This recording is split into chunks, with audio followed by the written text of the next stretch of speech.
Yeah. Yeah, I have to juggle between standing here and touching my slides and standing here.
All right, Mark, are you ready? Yeah, technically 1 more minute. So.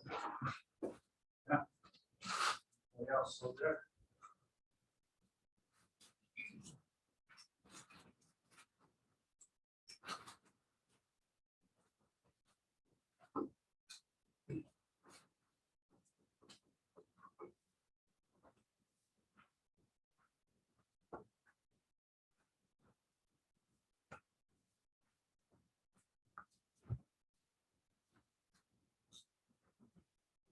All right, let's get going. We have Mark Gross back here with us. He did his first presentation was yesterday. CLI, the basics. He's going to talk to us about what's on the screen. So thanks for coming back. Thank you. Yeah, so this presentation is going to be an introduction to Git, which is a version control system. It'll help you manage your projects. It'll help you keep track of what's happened in the past in your projects and help you and other people collaborate if you're working on a project together. The slides are available. They're on my GitHub if you want to either copy that link out manually or scan the QR code in case you want to follow along or go back to a slide that I skipped. It's mostly going to be conversational. The slides are mostly just a reference. So just a quick about me. If you were here yesterday and you already know this, sorry, but I'm a mathematics student at Saddleback College. I'm also a software developer up at Roland DGA here in Irvine. And I've been programming since about 2016, and I've been using Linux as kind of my main driver since about 2018. So, like I said, Git is what's called a version control system, and it's a distributed version control system. So a version control system in general is just something that helps you keep track of different versions of files, right? It helps you control which versions of files are present on the actual file system. And the distributed part, I'll go in depth about that a little bit later, but distributed means instead of having one server that keeps track, one server that's doing all the version controlling, you have any number of people who have an exact copy of all the history and version control information. And just a little historical tidbit, it was created by Linus Torvalds in 2005 to develop the Linux kernel. And the Linux kernel is quite a large project and quite a complex project with a lot of contributors. So that's really why Git was created, to help streamline that multiple contributor paradigm. So why use Git? These two screenshots kind of show the what happens without Git. It'll prevent you from having about 6 different code files for one project. Let's say my code, but then you add a new feature and you call it my code 2, but you want to keep the original my code in case it breaks in the new version. Then you do that again with my code 3, and then you maybe add another feature and call it my code with feature, and then you add another feature and you collaborate with someone. In this case, I chose Josh, the next presenter, and my code and Josh's code, and now we got 6 files all for the same project. So ideally, we don't want that to happen.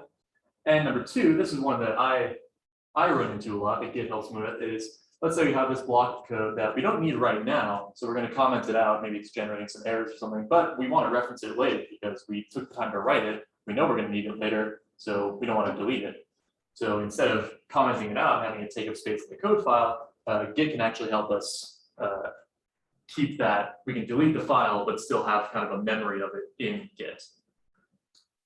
So the way that Git works is through what's called commits. A commit is kind of the atom of Git. It's the building block. So Git tracks the state of your repository. A repository is just a project via commits. And what a commit is it's basically just a snapshot of your code at a certain point in time. And so if we want to commit something into Git, it takes 3 steps. We got to make a change on the file system, create a file, edit a file, delete a file. We have to stage that change in Git using Git Add, and then we have to commit the change using Git Commit. So let me make a new repository, and then Git Init. Oops, that's on the wrong screen. There we go. Make it a little bit bigger.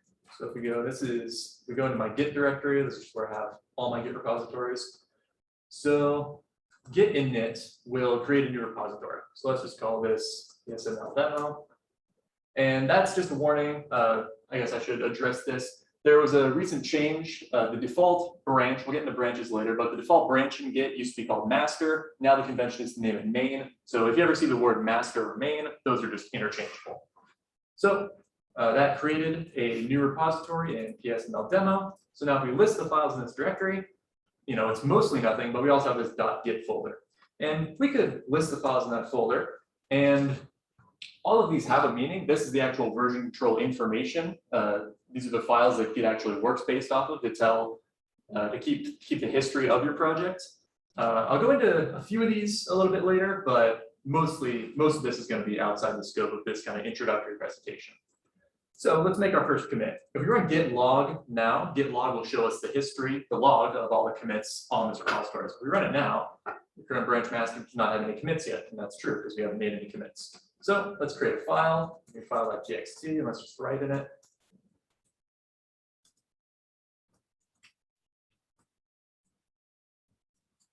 So we have our new file. You can see that it says hello world. So now if we run git status again, or I didn't run it at first. Git status tells us the status of the repository. It'll tell us about all the changes that haven't been staged yet, all the changes that have been staged, and if we're in kind of a conflicting state, and I'll get into merging and merge conflicts later, it'll give us information about the state of the repository right now. So you can see it says no commits yet, and we have some untracked files. So this new file, it's been created on the file system. It exists, but Git doesn't really know about it because we haven't told Git to know about it. So the way we tell Git to know about it is we say Git Add New File. So now if we run Git status again, we can see changes to be committed. So this is what's called the staging area. There are kind of 3 parts of Git. There is the working directory, which is just the file system on your computer. And then there's the stage, which is this kind of middle ground where Git is aware of the changes, but it hasn't been committed yet. And then there's the history, and the history is all the commits. So we have these changes to be committed. If we messed up and we decided we actually don't want to stage this change for the next commit, Git is telling us we can use git rm -- cached, new file, and now we're back to where we were, where it's unstaged. So add it back, and now we can run git commit. And running git commit on its own will actually open up an editor, and I have some plugins on my editor that specifically deal with the git commits. But this is where we write our commit message. So the convention for Git Commit Messages is basically the first line should be a very brief description. So we can just say add new file.txt, and then you add one blank new line, and then everything else, you can have paragraphs and paragraphs of more information here. And really, the more you describe your changes, the better. So we could do that. It's optional. So because this is a very simple change, I'm just going to leave it at the 1-line commit message. And then let me actually just move that so I don't leave my password.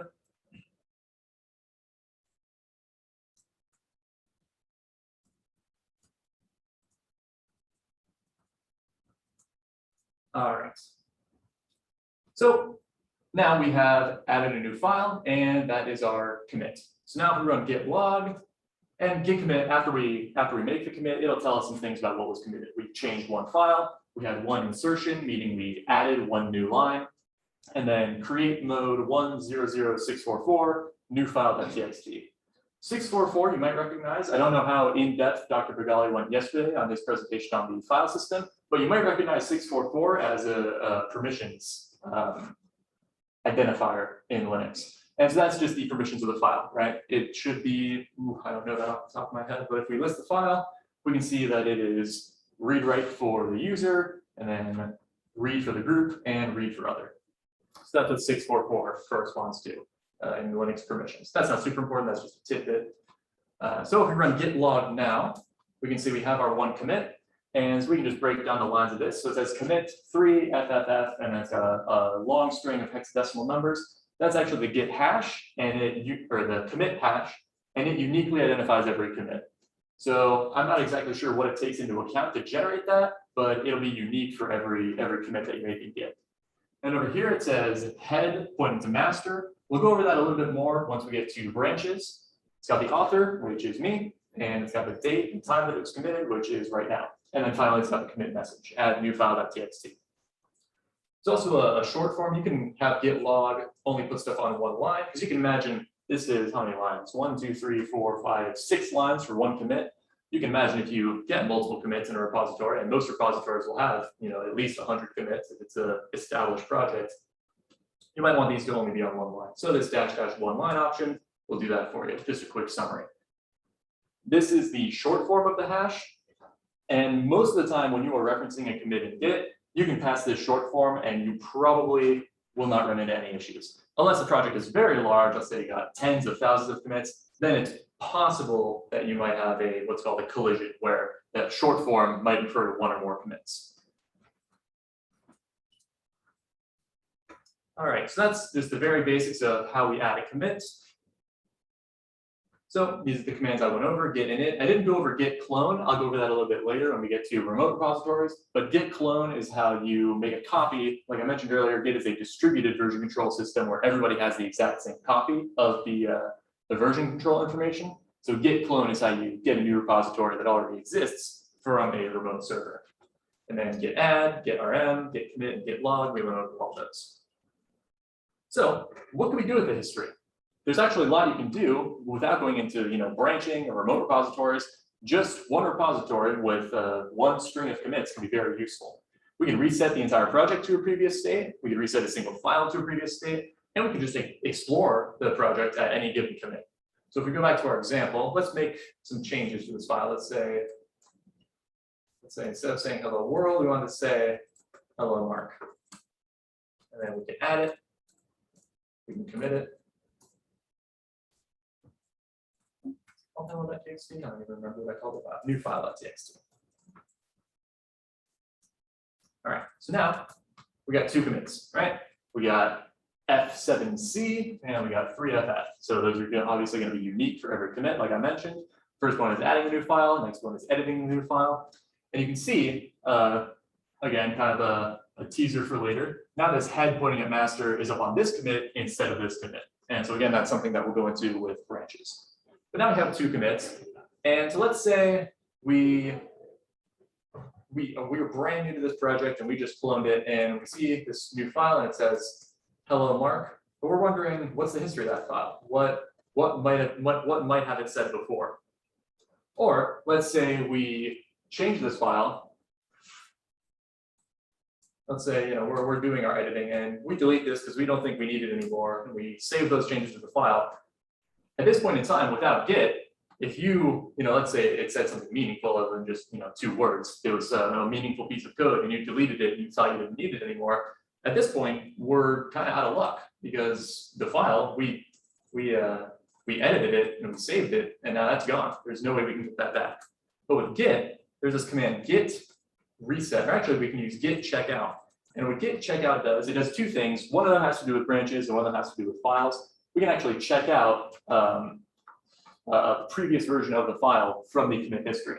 So if we run git checkout new file.txt, what it's going to do is it is going to get new file at the very latest commit that we've had, and it's going to replace it in our file system. So if we run this, updated 1 path from the index.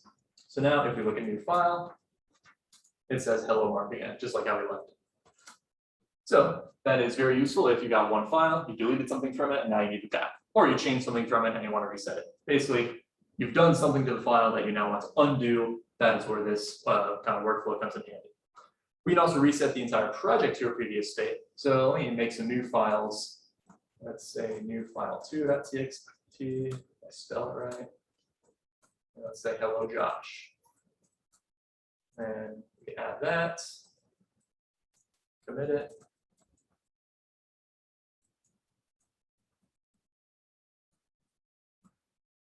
So now we got 3 commits. And let's say, we made these 2 commits and then we realized, okay, these changes that we made to our project actually aren't really going to work out. We had a theory for some feature we were going to add or something, and we're just scrapping that entire idea. And we want to make that project, we want to make the project reflect that. So we can use Git Reset, and then we can pass it a commit identifier. So let's say 3F, and if I hit tab, it'll complete it for me. And so that's the commit identifier, remember? So now, unstaged changes after reset, we got this new file.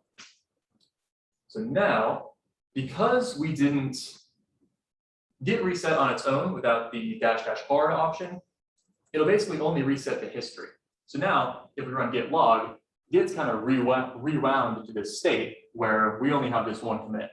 But it doesn't change the file system at all. So all of our changes will still be there. If we want to change the file system as well, we use git reset --hard, and then I can pass the 3F again. Now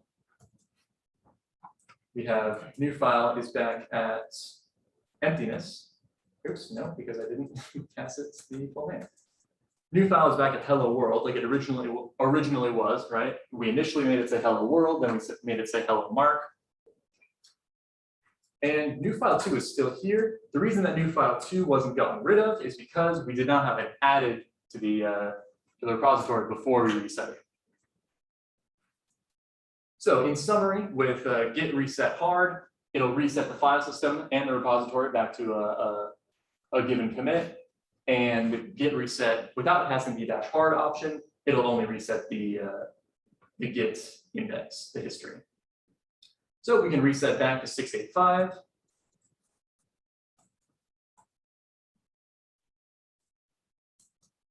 And now we're back where we were. Git log, we got all of our commits, and we got all of our files.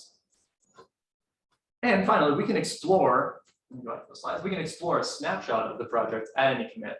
So we can basically rewind time and just kind of say, okay, git log, what do we want to explore? Let's explore F7. Let's see exactly how the project was on September 10th at 1:10:28.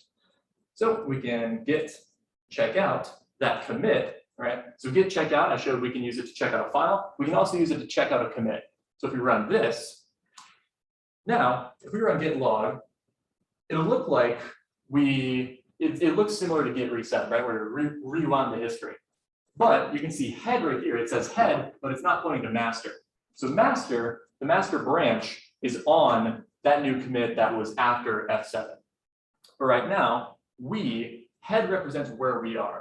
Head is kind of like the current directory on the command line. You always have to be somewhere, right? Head is like the current directory for Git, where head is pointing at whatever commit we are currently looking at. So now we are on this F7 commit, and if we list the files in the directory, we got new file, but we don't have new file 2 because new file 2 was added in that later commit. If we run git log --all, now that'll list all the commits in the repository. So now you can see we have head, and there's our later commit on the master branch.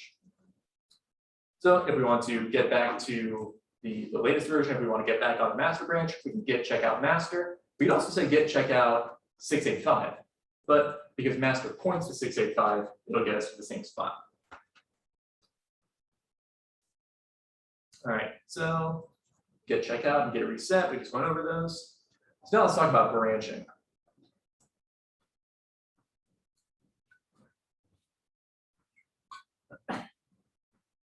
So branching allows us to keep different tasks separate from each other, and this is what's really going to be critical to collaboration. So I'm going to start with kind of a graphical explanation. There's this very nice site that I found that helps you visualize Git commits. It's not an actual project, there's no actual files being changed, but it lets you explore the kind of structure of a Git repository and the commit history visually.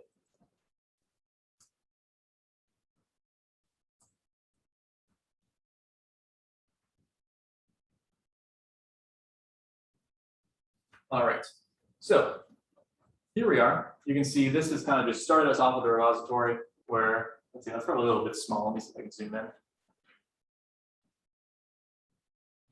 And that's not gonna work. Okay, so it's got us at an initial repository with one commit, and this says master, and this says head. So master and head, I'll start with master. Master is a branch, and basically all a branch is a pointer to a commit.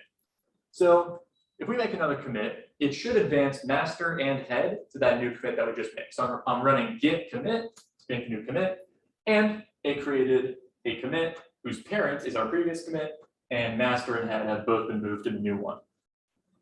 So now let's say I'm a new person. I'm not Mark, I'm somebody else, and I'm contributing to this project. I'm going to want to make my changes on a new branch. So I'm going to run git branch new branch. And all it does right now is it doesn't do any commits, it doesn't make any commits, it doesn't do anything except make a new branch called new branch, and it points to this commit that we're currently on. So now if we git checkout new branch, now we see that head moved. The animation showed head moving. So now head does not point at master, head points at new branch. So any new commit we make now, it's going to move the new branch instead of the master branch. So if we run git commit again, now we see our new commit. Master got left behind at our old commit, and new branch is now on our brand new commit that we just made. So I'm going to make a couple more. So master's left behind. Now let's say I'm changing personalities. Now I'm going back to Mark now. Now I'm Mark, and I'm going to go back and I'm going to do my own contributions to the project. So if we git checkout master, I'm going to make some more commits. So now you see we got what's called diverging branches, right?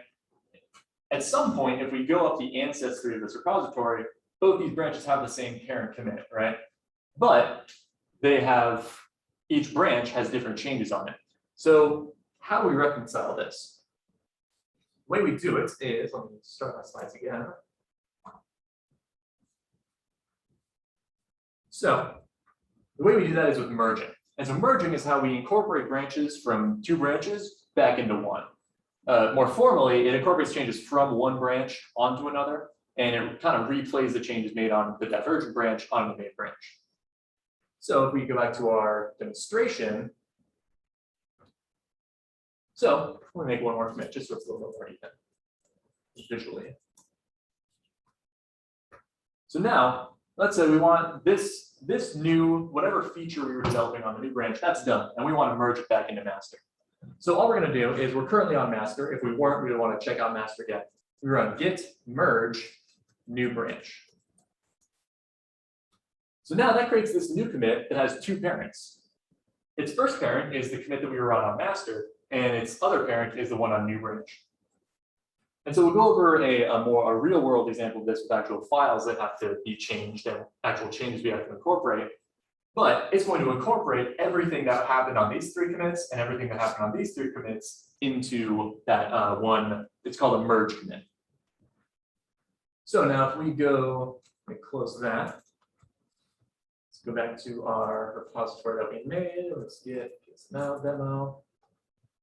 So where are we now? We got three commits, and this is pretty linear, right? We can also run, from now on, I'm going to run git log -- one line -- graph. And it's not two things. Number one, like I showed earlier, it'll put everything on one line, and it'll also show us a graph. So each one of these stars represents a commit, and we'll see why that's useful in a little bit when we add another branch. So let's make a new branch. Let's make git branch new branch, git checkout new branch. So now you can see my shell prompt actually tells me what Git branch I'm currently on. So you see a change from here from master to new branch here. So let's do something new on this new branch. So let's make a new file 3.txt. And let's make it say just hello again world. Right? And let's make a commit.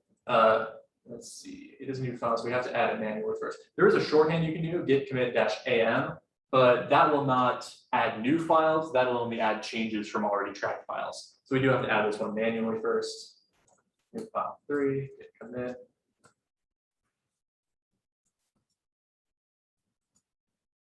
All right, so now git log, I have an alias, I think, called plog. No, I don't. Git log, one line, graph. So now our log looks a little bit different. We got master that was left behind at this commit we added new file to, and then we got head pointing at new branch on this commit that we just made. So remember, head is where we are right now, and that makes sense because we're on new branch and we just made this new commit. So let's go back to master and let's make a commit on master. So git checkout master. Let's make another new file. And I don't know, what should I say? Hello. Yes, enough. All right, same deal. Add the file, commit it. There's also -m. -m will let you write the commit message. If you're only going to have one line in your commit message, this lets you write it right on the command line without having to open an editor. So add another file. All right. So now let's look at our log. Oops. So here it's only showing us what's on master because we didn't pass the --all option. So remember, if we don't pass --all, it'll only show us what's relevant to where we are currently. So if we pass --all, now you see we got 3 commits here, star, star, star, and then it draws us a graph in the terminal of how the branches diverged, right? So now we got new branch, which came from 685, and we also have master, which also came from 685, but these two were individual commits, right? So now let's incorporate the changes from new branch onto the changes from master, right? We want new file 3 because that's theoretically some new feature that our project has. And we want another new file because that's also some new feature that the project has. And we want them both.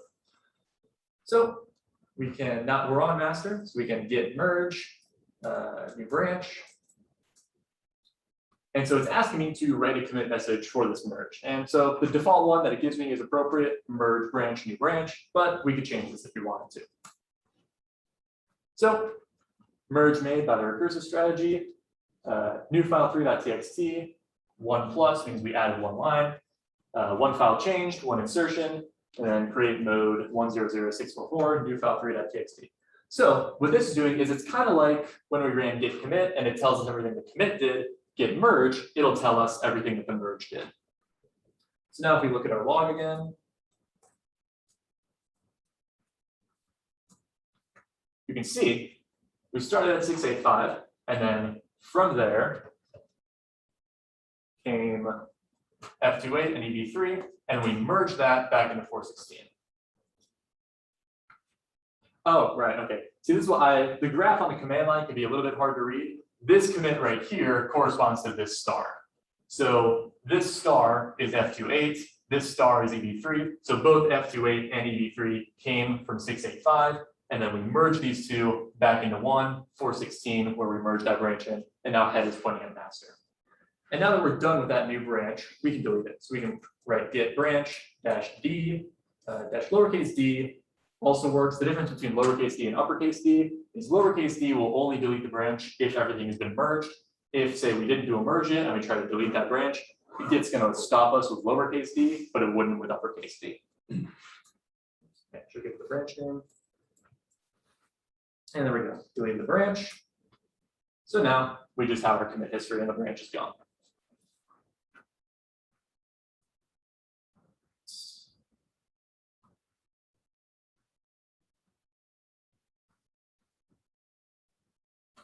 So there's one other option to merging, and that's called rebasing.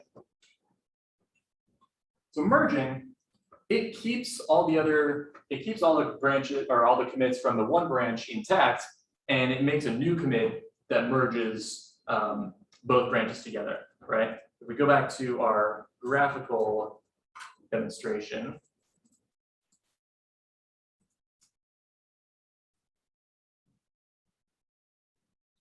recreate what we had before. Oh, save it, cool.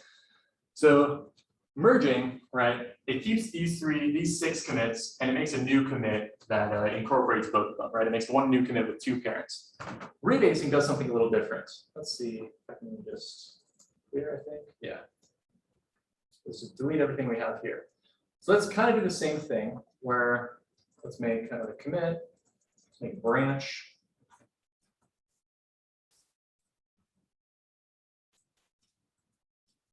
All right, let's make a couple new commits on this branch. Let's do the same thing on master.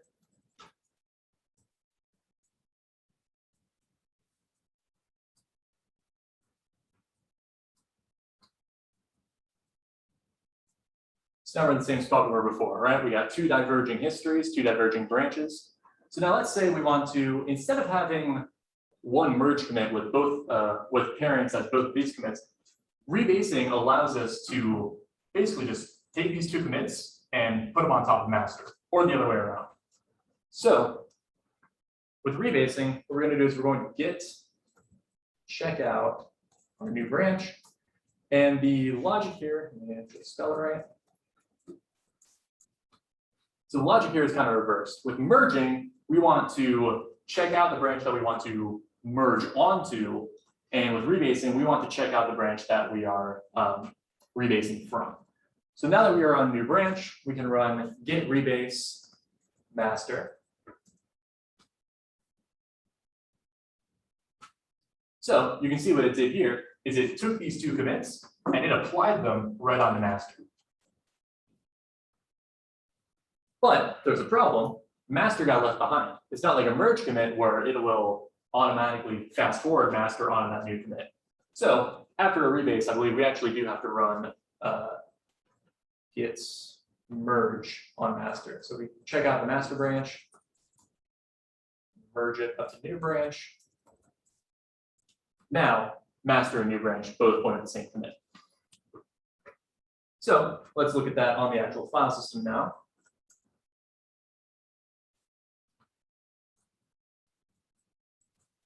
All right, so git log. So that's where we left off, right? So now let's do the same thing we did. Let's make a new branch, git checkout. Here's a shorthand you can do, git checkout -b, new branch. So what git checkout -b will do is it'll check out the branch and it'll create the new branch all at once. So we don't have to write git branch and then git checkout. So we're on a new branch. Let's make some more commits. Let's see, what do we want to include in this new commit? What do we have so far? All right, let's say we add a new, let's make a C program, hello world.c.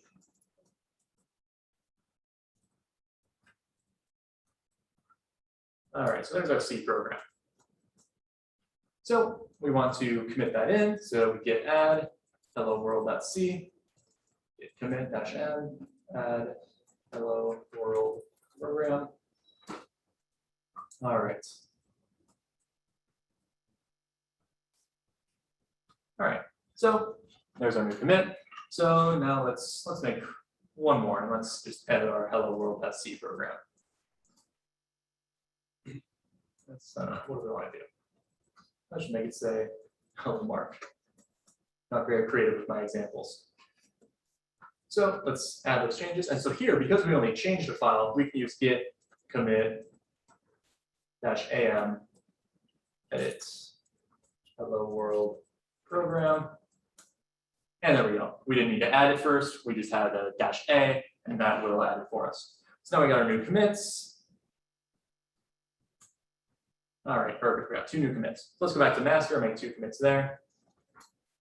Actually, let's make one commit. It doesn't have to be the same number, obviously. So let's make, I don't know, a hello world.py. Let's make a Python program, which is a lot simpler than C because we just write print hello world, if I'm not mistaken. All right, so git add hello.py, git commit, and add hello world Python program. All right, so we got our log.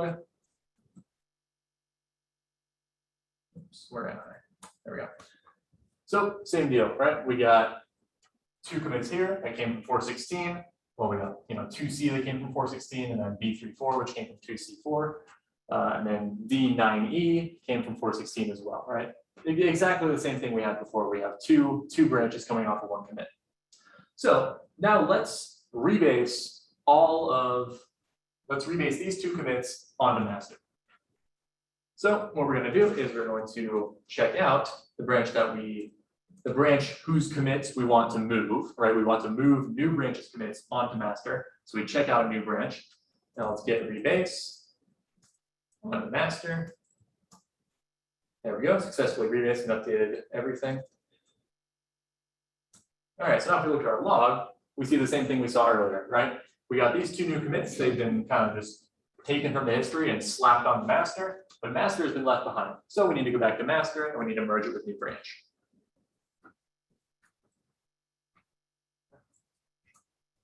All right, and there's our merge. As we see here, it says fast forward. So fast forward merge is basically your best case scenario. There's really nothing to do. There's no divergent history to worry about. It's just you took the master branch and you moved it up a few commits.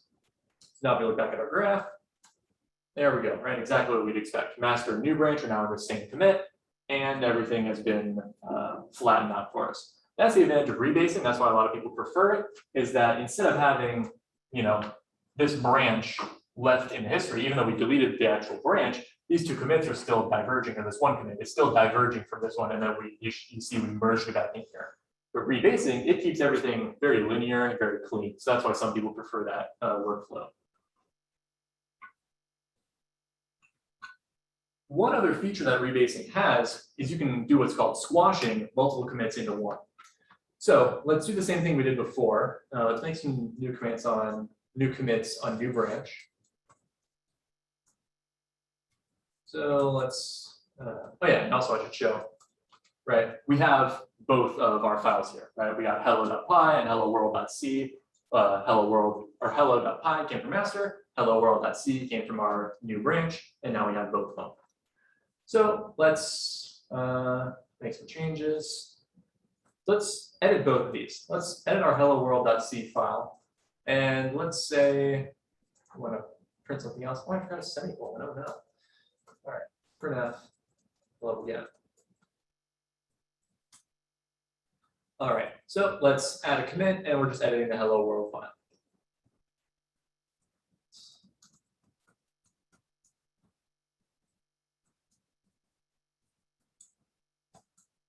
All right, and now let's do the same thing for the Python file. Let's make some change to the Python file. Let's basically make it the same thing. Hello again. All right.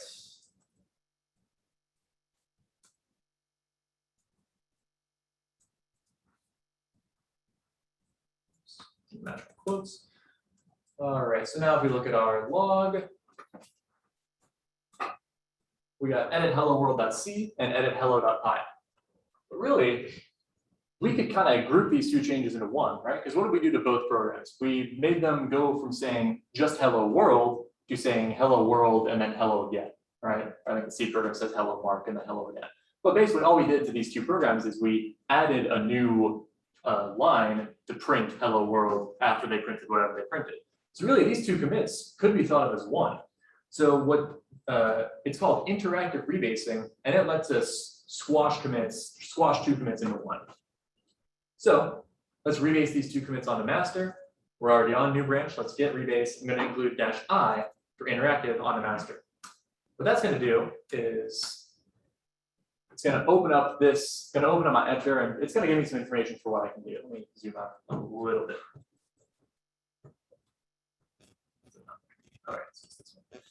All right.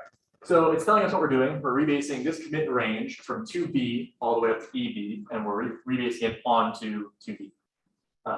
So all the different commands that we can do, we can either pick a commit, which tells Git to keep this commit in the rebase, right? This is going to be, if we include pick, the commit after pick is going to be taken from new branch and put on the master.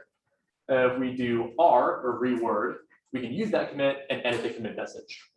E for edit, we can use the commit. We can also stop it for amending, so we can add some more changes to that commit if we want. And then S, which is what we're interested in here, S is for squash, and it says use the commit, but meld it into the previous commit. So if we pick hello world.c, because remember that was the earlier one, that's the first one we did, and then we squash edit hello.py, we continue this. So now this is a combination of two commits. It's asking us to write a new commit message because we're squashing these two commits into one. So it's asking us, okay, what do you want the commit message of this new commit to be? Because you're combining two of them. So it's giving us the messages from the earlier commits, edit hello world.c and edit hello.py.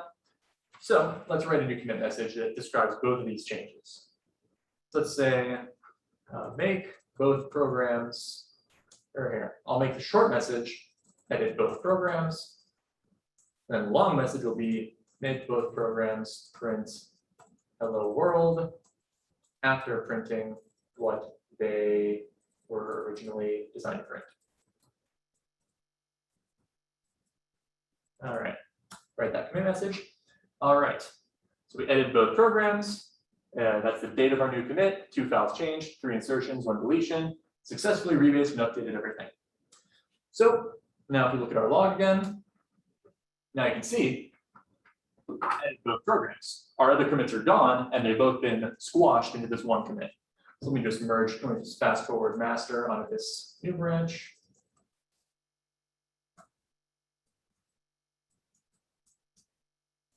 I'm looking at the screen and I'm typing on my keyboard. Git Checkout master, merge, new branch, and there we are. All right. So one other command in Git that's going to be very useful is this command git show. And git show basically says, give me some information about whatever I tell it to. I think I can give it a file and it'll tell me information about the file. Yeah, so I say git show hello.py. So it'll tell me this right here is the last commit that touched hello.py. So if I git show that commit, I'm going to arrange it here. Show 7. So if I type in git show and then 67, I tab completed it to the full identifier, or the small identifier. So this will tell us everything about the commit.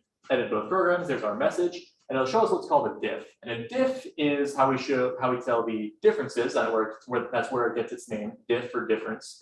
It'll show us the differences between all the files in this commit. So we see hello.py, A and B. So you see this plus sign means we added a line, and then this new print hello again line. That's a new line that was added in this commit. Then if we scroll down, there's our C program, and you can see these 2 new lines were added in that commit. So you can see that, remember, editing the Python program and editing the C program, we originally had those as 2 commits, but now we've squashed them into 1.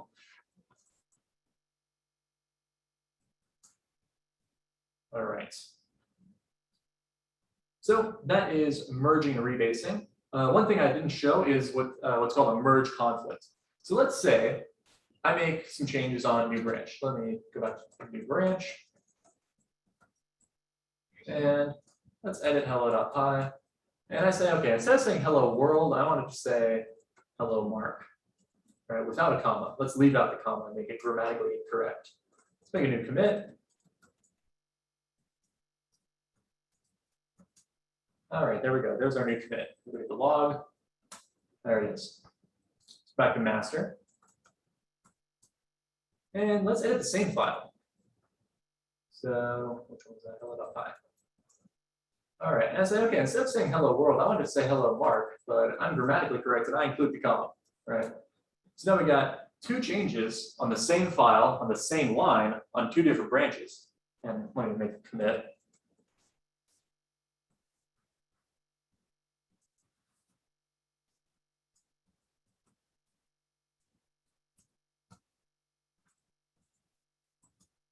All right, so now we've got our log, and we got our divergent histories, just like before. So, like I said, we edited the same file on the same line. So what happens when we merge these? How is Git going to incorporate these 2 changes that can't coexist when we do a merge? So we're going to find out. So we're going to git merge, new branch, and it gives us problems. So it says auto merging, and it says conflicts. Merge conflicts in hello.py, automatic merge failed, fix conflicts, and then commit the result. And you can see my prompt is telling me that we're on the master branch, we're in the middle of a merge, but because we're in the middle of a merge, obviously it's not completed, and there's something we got to do. So it tells us there's a merge conflict in hello.py. So let's look at hello.py and see what's going on. So what Git does is it actually edits the file on the file system to have these indicators for what's wrong. So what it's saying is up above, we have these angled brackets pointing to the left, and it says the word head. So head, remember, is pointing to where we currently are. In this case, it's on master. So head is the changes that are currently on master. And then we have this equal sign, and we have this line, hello Mark. And that's the change, remember, that we made on new branch. So we have these angled brackets pointing right, and it says new branch. So in short, what this is saying is, here's what happened on head, here's what happened on new branch, and it's up to you, the user, to determine what should actually be in this file after the merge. So in our human wisdom, we know that the grammatically correct option should be the one that is merged into our final project. So we're going to delete the indicators telling us what's what, right? Because we don't want those in the final file. Those are just messy. That's just something Git gave us. So we're going to delete these, delete this. So that says hello, Mark, and hello again. This is what we have decided we want the project to look like. So we're going to save the changes. And now we are going to run Git merge, Git commit actually. Git commit. Oops, forgot to add the file. We have to add the file after we make that change. Then we run Git commit. And now it's giving us the default merge message, or just merge branch new branch. That's fine for me. I don't really see a need to rewrite that commit message. We're going to save the commit message, and there we go. Merge branch new branch. And if we look at our graph, same as down here, right? We made 2 different commits and we merged them. Only difference here is that we changed the same file, so we had a merge conflict, which we had to resolve ourselves. All right, so that is kind of everything there is to using Git. One more thing I want to show is collaboration, right? I showed theoretically, I had to pretend to be 2 people to show you how to collaborate. So let's actually look at a more realistic example of how collaboration might happen. Let me actually have some more slides. I've been neglecting. All right, so there's a slide on diffs, like I mentioned. Diffs in general show the differences between 2 files. They're not a Git specific thing. It's actually a command on Linux called diff. And it's missing an operand. So we could say, I don't know, diff hello.py and hello world.c. And it'll tell us everything that's different between these 2 files. And in this case, everything is different because they're completely separate files. But if these were similar files, it would keep all the similar lines and then it would tell us what's different. Anyway, so diffs show the differences between 2 files, and then git diff, it's kind of a souped up diff that lets us view the differences between Git commits, or the differences, the things that were changed in one commit. Anyway, on to remote repositories. So Git branches can be set up to track branches on other repositories. And so we call those remote branches and remote repositories. So one of the biggest, there are 2 big hosts for Git repositories. There's GitHub and GitLab. There are a lot of differences between them, but just at an introductory level, how Git works, they're conceptually the same thing. They're both just remote hosts for Git repositories. And so this is the distributed part of distributed version control. We have GitHub, which will have an exact copy of what we have on our computer. And so the commands that are going to be relevant here are git fetch, git pull, and git push. So let's make a remote repository. So let's open up our web browser. Go to github.com. Let's move that over so I can see it better. All right, and I'm not signed in, which is awkward. Let's move this onto my screen so I can see it better.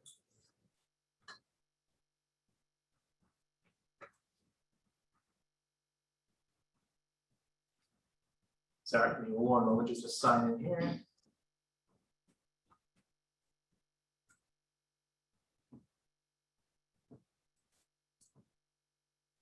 Anyone have any questions so far that I can answer while I'm doing this? Are you using a tiling window manager? Yes. Yeah, so on my computer, the way I have it set up is it's what's called a tiling window manager. So on Windows, you got the title bars that you have to move around. So you can click and drag windows. And I can do that too. I can detach this window and I can drag it around. But by default, it'll automatically handle where the new windows go. So I can make a new window there. I can tell it to split vertically now, make a new window there. So now I got stuff here. Now it's split it into this layout where I got one tall one on the side and then 2 smaller ones on the right side. So I find that very useful for productivity. It's something I've kind of settled into just over my years of usage.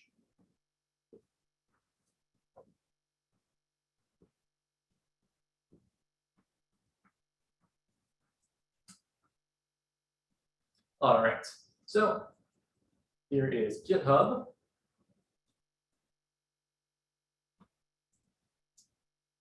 There we go. So let's make a new repository on GitHub. So let's just call it PSML demo. All right, let's make it public and let's create it. Take a second. All right, so now we have created a repository. It's here at marksg/psml-demo. So let's see if we can add a file to this just on GitHub. Actually, not sure if we can, so we'll have to clone it. Oh yeah, let's create a new file. So let's just make this file, what should we call it? Let's call it hello.txt. And let's just make it say hello world. All right, and then we scroll down. So we can make commits on GitHub, or we can make commits on the command line. I'm going to make it on GitHub, and we can type a message. There is a default here. I think you definitely can't see it that well because I can barely see it. But the default message it gives us is create hello.txt. So that's fine for me. I'm going to commit with that message. And now you see we got hello.txt, and here's our commit message. And so sometimes, even though you can do everything that's possible with Git on the command line, sometimes I actually find myself going to GitHub to look at it on GitHub's web interface, just because that helps me see it a little bit better. So if we look at this commit, it'll show us this kind of split diff of here's hello.txt. On the left is going to be everything that was in the previous version, and on the right is everything on the new version. So you can see we got green for addition, and we added a line that says hello world. So now let's go back. I shouldn't have chosen the same name. So obviously PSML demo, these are separate repositories. One of these I just created, and one of them I had earlier. So I'm actually going to delete what we had earlier. And now I'm going to run git clone git at github.com/marksg, no, it'll be colon g/psml-demo.git. And so it'll say cloning into here. It's going to ask me for a password. And there we go.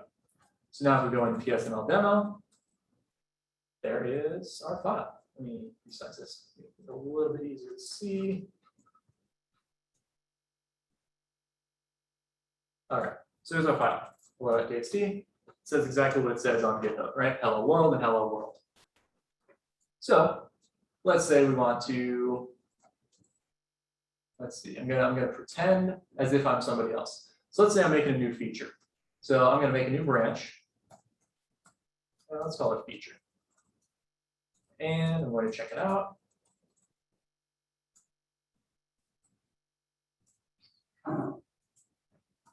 So let's edit our file, and let's just make it say hello Mark again. Let's make a new commit.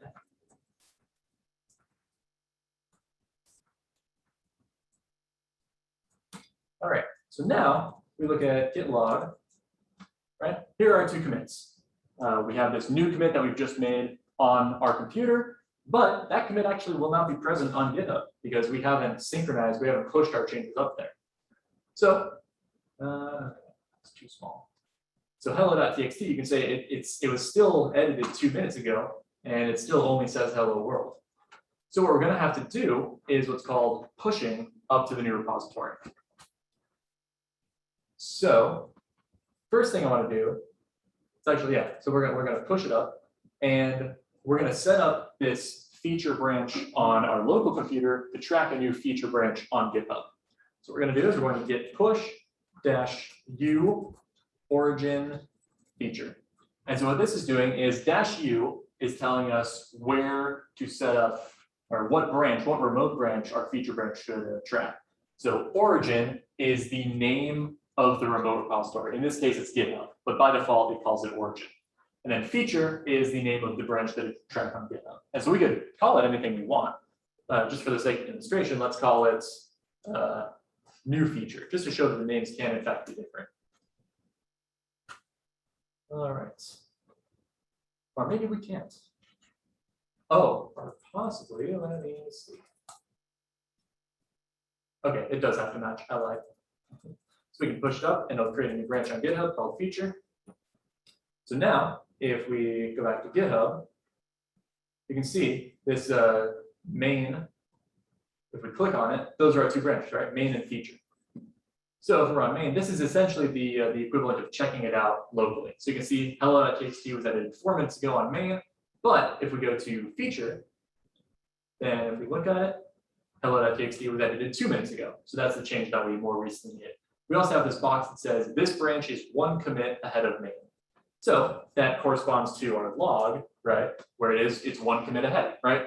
Main is behind, is at DEB, which was before, and our current branch is up at this commit that we just made. And so Git is also giving us this option to compare and pull requests. So let's do that. It says feature had recent pushes less than a minute ago. So if we compare and pull requests, let me resize that thing again. So we can open a pull request. And so what a pull request is on GitHub is, let's say that I was not me when I made these changes, right? I'm somebody else who cloned this repository, made some changes, and now I want those changes to be incorporated into the main project. But obviously, GitHub can't just let anybody do that because maybe you don't want random people on the internet changing your code. So what a pull request does is it shows, it makes a request to the repository's maintainer, the person who owns the code, that says, hey, I cloned your repository, I made some changes, and now I want you to incorporate those changes into your project. And at that point, the repository maintainer can either accept them or request reviews, or I guess review it and request changes, or he can just deny the changes outright. So let's open our pull request and let's just leave the default message. You know, I could add more here, and you should add more if you're making a pull request, obviously, but for the sake of demonstration, we can just open it.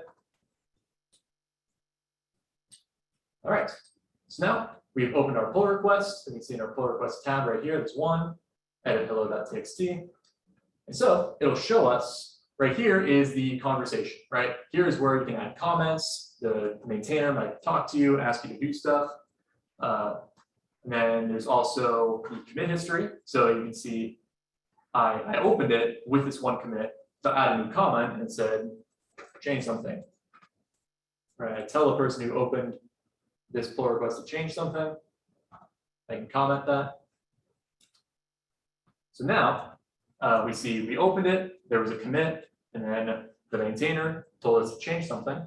So let's change something. I don't know.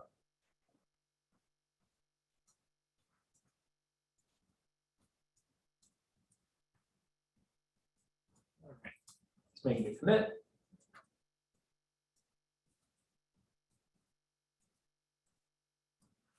Git push.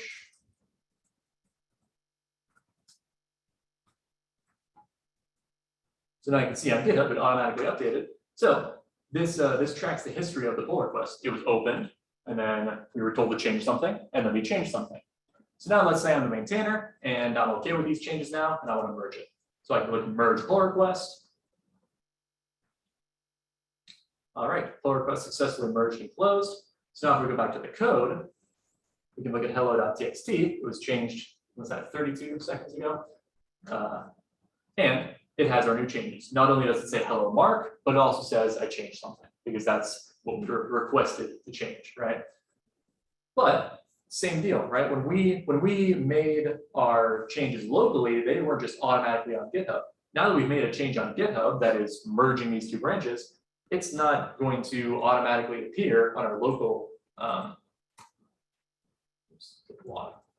It's not going to appear on our local repository. So here we only have the commits that we made, right? Where's the merge commit? Let's go back to the one line on the graph.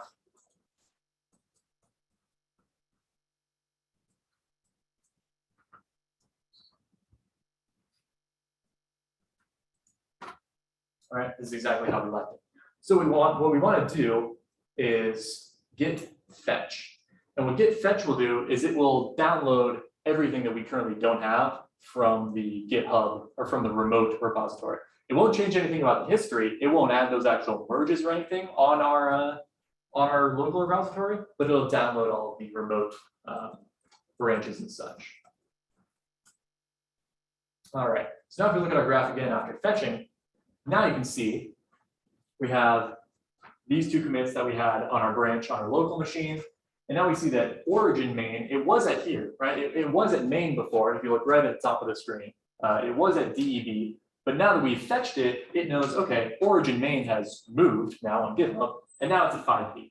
So now all we have to do is git merge, or let's see, git checkout main, and git merge origin / main. Right, now we're all up to date, right? Our main branch is now pointing at origin's main branch. And then git pull basically just does git fetch and then git merge. So it'll download all the changes and then move our main branch up to the remote's main branch. So that's pretty much all there is to Git and GitHub at an introductory level. We went over how to just make commits, make a linear history, explore the history in case we delete something that we later need. We learned how to make branches, which are very helpful for contributing. We learned how to merge and rebase, so how to incorporate those branches back into the main branch. Then we got a little introduction to GitHub and how open source software, or just how any software on GitHub looks. So to close, I'm going to go to a larger project. Let's see, do I have player CTL on here? I do. So if we look at Git Log, one line, graph, all on this project, this is a real project, an actual project, not just a demo. You can see this graph is kind of complicated, right? We got a lot of commits. These are all on some branch, and you can see the branches can get a little bit messy here. There's another program that's called TIG, or just Git backwards, and that's kind of a prettier way to look at this. So we look at TIG and then look at actually TIG all, right? It's cut off a little bit because it's just got so much information. And so here's some, here are all the commits on the project. You can see some of these are actually mine, so I contribute to this project or I did in the past. And so you can see right here, you can see we started at this commit, we branched off on this commit and this commit. There was a merge commit here, and then those are still on two diverging branches, I think. So there's a lot of complexity that can happen with Git branches, and so that's why it's very useful to both know how to merge and rebase and just use Git, use it cleanly. So that's all I have for today. Thank you all for your attention.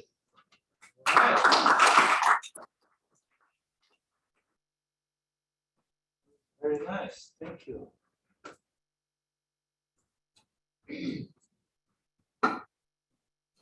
All right, so just a quick 5-minute break, all right? So Josh can get settled. We're talking about IDEs.